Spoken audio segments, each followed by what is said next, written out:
Imagine waking up every day dreading where you're going, not because of the work itself, but because of how that work makes you feel. The truth is, most people don't hate their jobs because of the tasks they're doing. They hate how those jobs make them feel undervalued, unheard, disconnected. We are not wired to work solely for a paycheck. Human beings are driven by a deep desire to contribute to something bigger than themselves. But in far too many workplaces, that sense of purpose is missing. When you ask someone why they do what they do, most can't give you an answer beyond pay the bills. That's not inspiration, that's survival. And we're not at our best when we're simply surviving. Now think about leadership. In many companies, leadership means hitting quarterly targets, boosting productivity, and cutting costs. But those aren't leadership principles. Those are management metrics. Great leaders create environments where people feel safe, where they feel like they belong. If someone feels like just a number, how can they possibly give their best? When leaders prioritize numbers over people, people stop caring. Then there's autonomy, or the lack of it. Many people feel micromanaged, boxed in by rigid systems with no room to breathe, no trust to take initiative, no ability to make decisions that matter. That kind of environment slowly chips away at motivation. It tells people, we don't trust you. And if you're not trusted, why would you give anything more than the bare minimum? And finally, growth. Too many jobs offer promotions, but not growth. They offer raises, but not development. If people don't feel like they're becoming better, smarter, more capable, they disengage.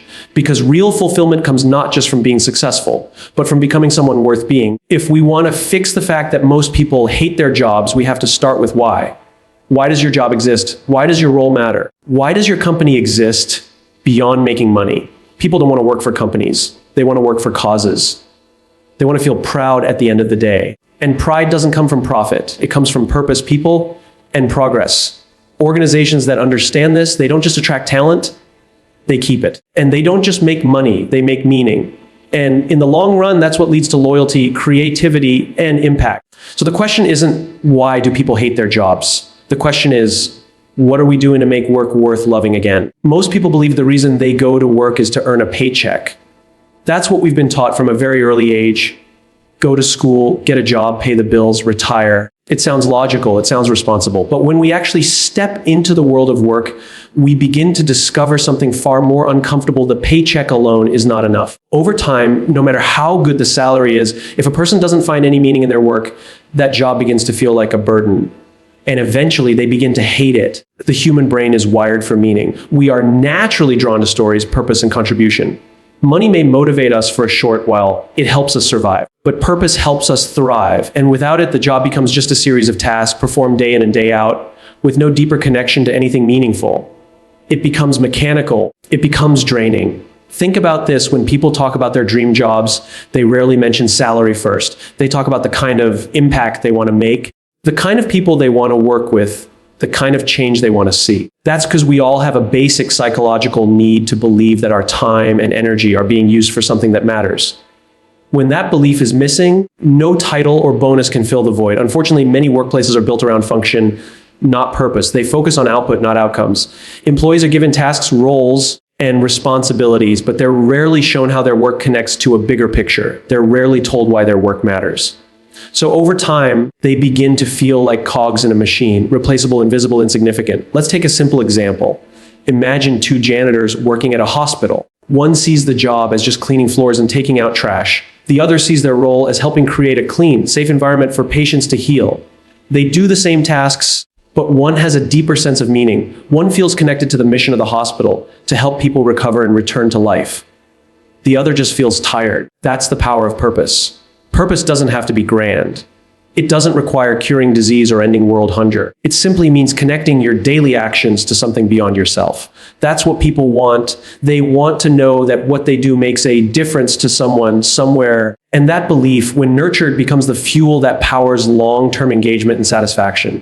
But in many jobs today, that belief is missing. It's replaced by pressure metrics, deadlines, and empty slogans. Leaders talk about values, but rarely show how those values play out in everyday decisions. Mission statements are printed on the walls, but not lived in the halls. So people stop believing. And when people stop believing, they stop caring.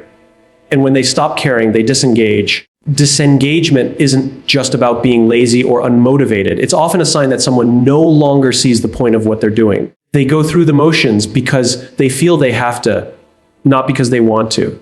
That's where resentment builds. That's when people start saying, I hate my job. It's important to recognize that meaning isn't something employees find on their own. It's something that needs to be cultivated by leaders, by culture, and by design. A company that treats its people like tools will get the bare minimum. A company that treats its people like partners will unlock their potential. And the difference often lies in whether that company can communicate a clear and compelling purpose, not just what it does, but why it does it. When employees understand the why behind their work, they begin to take ownership. They bring more of themselves to the table. They care more about outcomes, not because they're being watched, but because they're personally invested in the mission. That kind of motivation isn't bought with a bonus. It's earned with trust and meaning. Sadly, most companies don't invest in helping people find that connection. They don't tell the story of how the work matters. They focus on efficiency, productivity, and compliance, all important things, but none of them inspiring. So the job becomes a place people go, not a cause they join. It becomes a routine, not a source of pride. This is one of the biggest reasons people feel drained, stuck, and unfulfilled in their jobs. It's not always about toxic bosses or long hours. Sometimes it's simply the absence of meaning.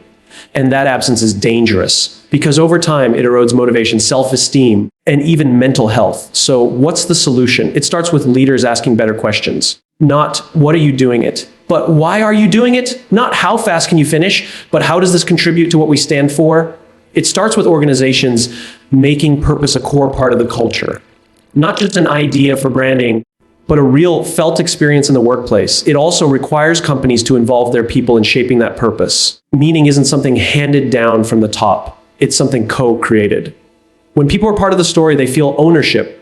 They feel valued. They're not just doing the work, they're helping shape the reason why the work matters.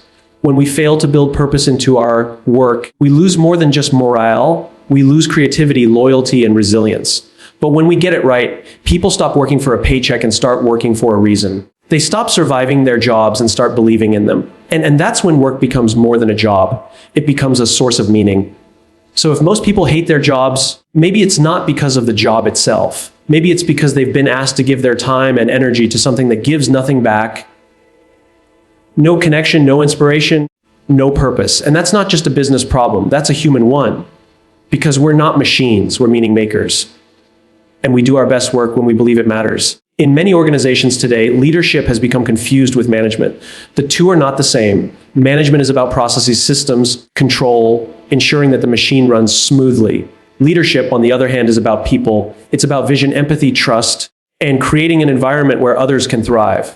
But the reality is that most workplaces are led by people who have been trained to manage, not lead. And when leadership focuses solely on results, on hitting targets, increasing efficiency, and maximizing output, it comes at the expense of the people who make those results possible. People don't hate their jobs because they're lazy or unwilling to work hard. Most people want to contribute.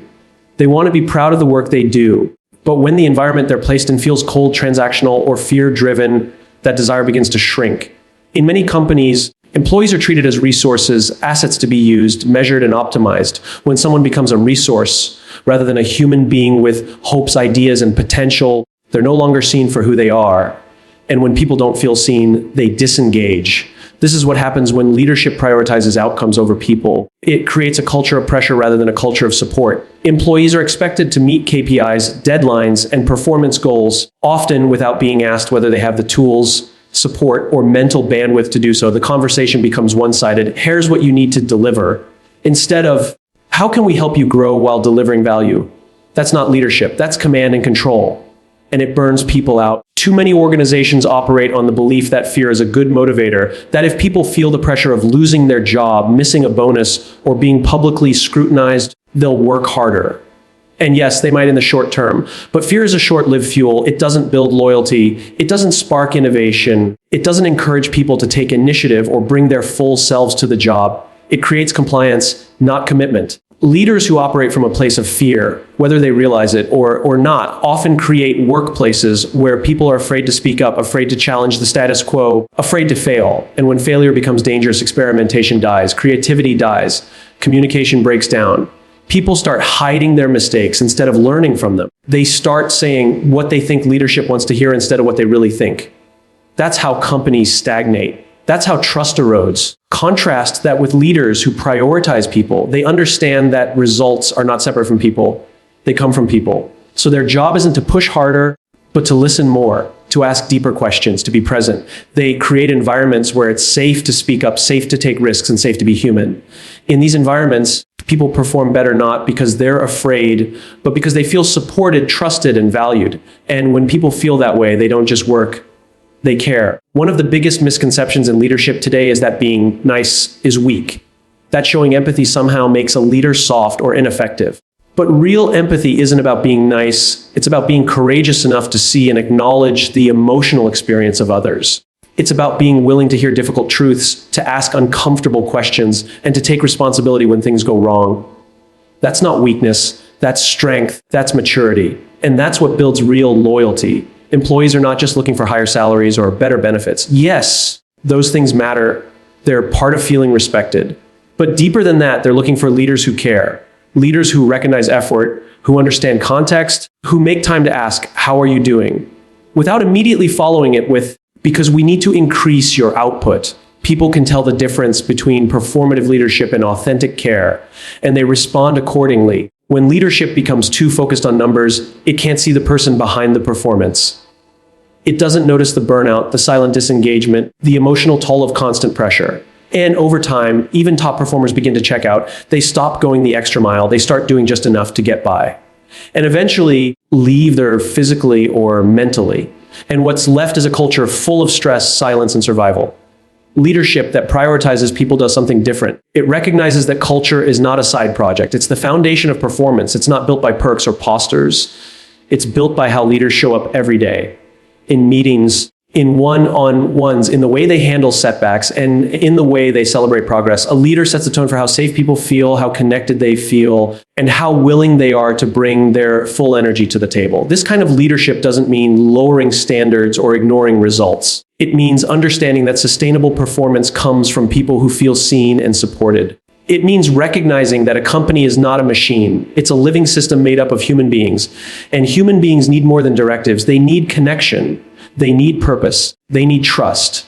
When leadership fails to provide that, it's no wonder people start to hate their jobs. They feel like passengers with no voice, like tools being used up and replaced, like strangers in a place where they spend most of their waking hours. That's not just an HR issue. That's a leadership crisis. And it's costing organizations far more than they realize, not just in turnover and lost productivity, but in lost potential, creativity, and heart. Leadership isn't about being in charge. It's about taking care of the people in your charge. That's what creates strong teams. That's what drives innovation. That's what keeps people engaged even through hard times. Because when people feel that their leaders care more about them than just what they can produce, they rise to the occasion. They give more, they stay longer, and they leave a mark, not just on the company, but on the world. The problem is not that people hate working. The problem is that too many of them feel like they're working in places that don't care about them. And when that happens, even the most meaningful job can begin to feel empty. Real leadership changes that. It says you matter. Your voice matters. Your growth matters. And in return, people show up not just with their hands, but with their heads and hearts too. That's when work becomes more than a job. It becomes a place of shared purpose. And that's what most people are looking for. One of the most overlooked reasons why people grow to hate their jobs is the complete lack of autonomy and trust in the workplace. We often think of motivation in terms of compensation or rewards, but in reality, one of the deepest forms of motivation comes from a sense of control. The belief that we have agency over our work, that we are trusted to make decisions, and that our judgment is respected. When this is missing, even the most well-paid job can feel suffocating. Imagine being in a role where every single action requires approval, where every decision you make is second-guessed, and where you constantly feel someone is looking over your shoulder. Over time, this erodes your confidence. You start to question your instincts, your creativity fades, and your energy drops. You no longer feel like a contributor. You feel like a robot being told what to do. And that loss of ownership is the beginning of disengagement. When people feel they have no real control over how they work, they stop caring about the outcome.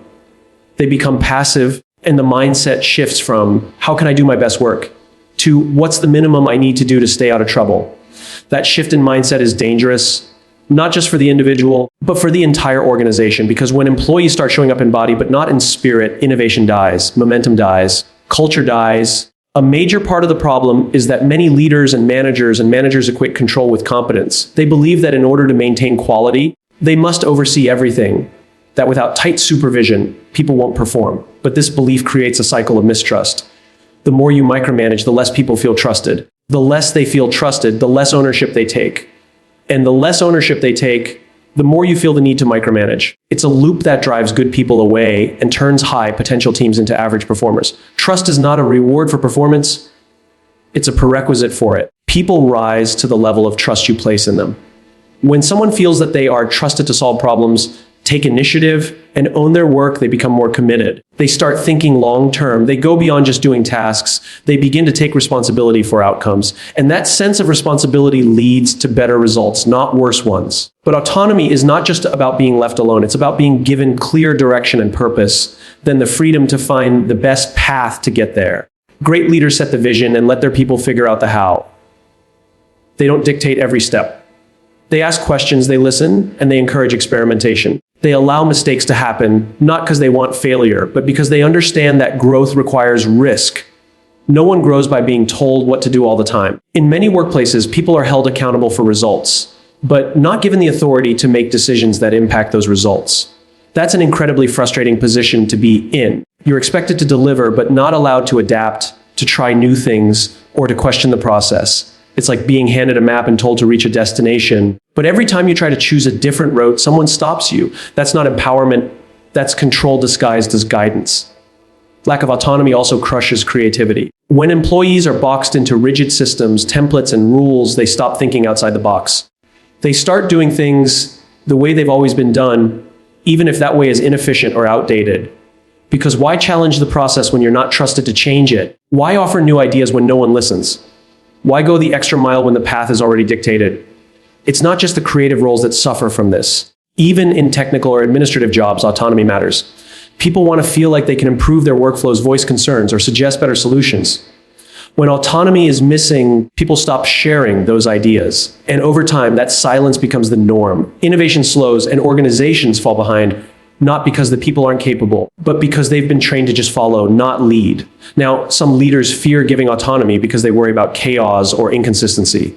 But autonomy doesn't mean anarchy. It means clarity paired with trust. It means giving people the why behind their work, aligning them with the broader mission, and then stepping back enough for them to lead their piece of the puzzle. When people understand the purpose and are trusted to act, they tend to make better decisions, not worse ones. In fact, studies consistently show that autonomy is one of the strongest predictors of job satisfaction. When people have control over their time, their approach, and their ideas, they feel more fulfilled.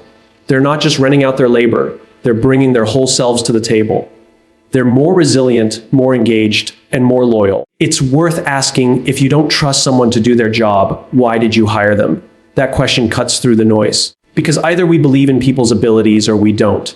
And if we do, we owe them the space to operate with freedom. If we don't, then we've got a bigger problem, either in hiring or in how we support development. The best workplaces are not those with the most rules or the most oversight. They're the ones where people feel a sense of ownership, where employees don't just follow instructions, but take initiative, where feedback is welcomed, not feared, where mistakes are learning opportunities, not moments of punishment, where trust isn't earned over years, but given early and deepened over time. When organizations start trusting their people more and giving them the autonomy to lead their own work, everything changes. Engagement goes up, accountability improves, collaboration becomes richer.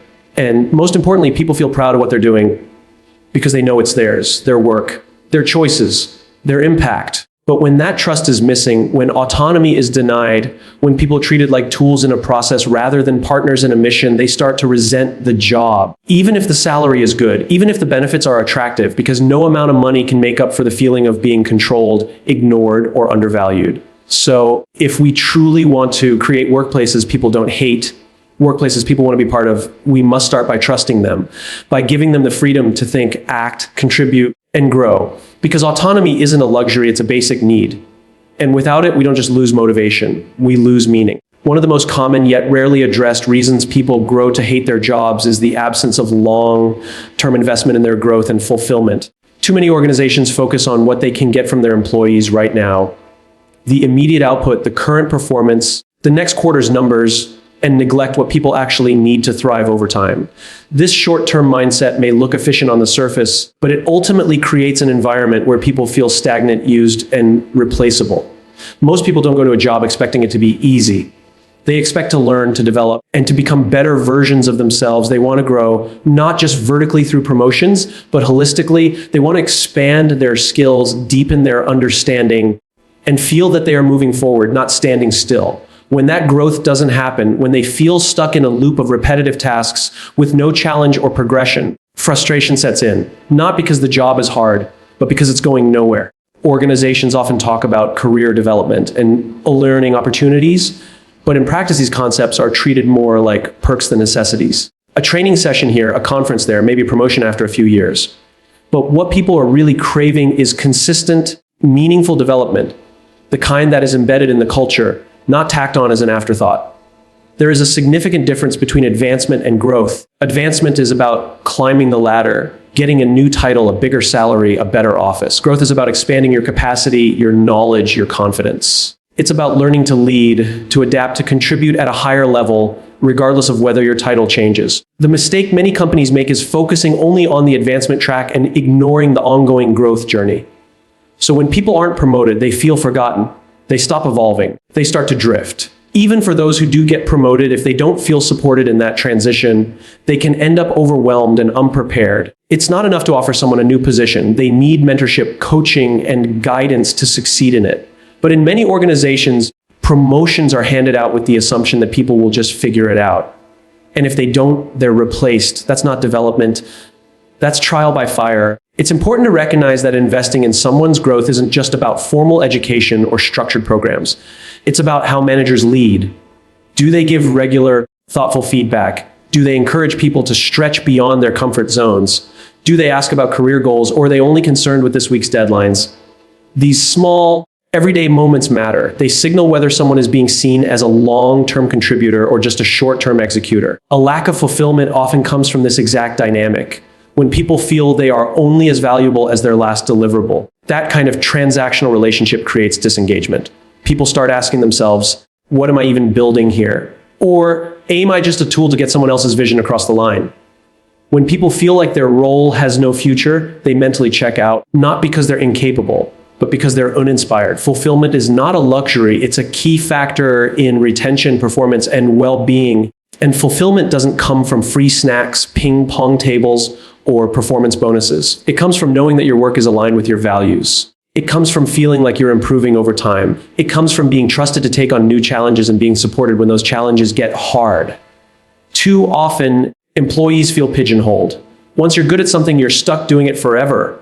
Rather than being developed into broader roles or encouraged to explore new capabilities, people are confined by what they've always done well. Over time, that kind of repetition becomes draining. What once felt exciting now feels like a cage. And when people feel boxed in, they start to look elsewhere, not just for better pay, but for better possibility. Another critical aspect of growth and fulfillment is recognition. Not just performance reviews or annual awards, but real-time acknowledgement of effort, progress, and improvement. When someone learns something new, takes a risk, or stretches themselves, do leaders notice? Do they celebrate that kind of courage? Or is the focus always on output, regardless of the journey it took to get there? Growth also requires challenge. When people are constantly under-oozed or unchallenged, they lose interest. The brain needs novelty, complexity, and problems to solve. When a job becomes too predictable, it becomes unfulfilling. But it's not just about piling on more work, it's about giving people the right kind of challenges. The kind that stretches them, not breaks them.